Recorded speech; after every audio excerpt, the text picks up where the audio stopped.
आज ना रिदूच्या स्कूलमध्ये जन्माष्टमीचा कार्यक्रम होता म्हणून तो रेडी होऊन स्कूलला गेला आणि त्यानंतर मी स्वामींचा गुरुवार असल्यामुळे पूजा करून घेतली आणि नंतर संध्याकाळच्या वेळेला म्हटलं चला आज उपवास आहे त्यामुळे लवकर स्वयंपाक करावा. एका साईडला नळ आलेलेच होते, ते पाणी भरता भरता माझा स्वयंपाक जो आहे तो चालू होता. तर इथे वरण भाताचा कुकर लावून घेतला आणि आता मी बनवणार आहे गवाराच्या शेंगांची भाजी.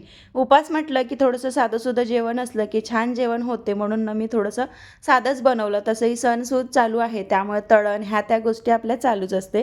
नंतर संध्याकाळ झाली, दिवाबत्ती वगैरे करून घेतली आणि गुरुवारी दिवशी मी तुपाची फुलवातसुद्धा लावत असते दारामध्ये. मुलांना अभ्यासाला बसवलं आणि साईड बाय साईड माझा जो स्वयंपाक आहे तो सुद्धा सुरू होता.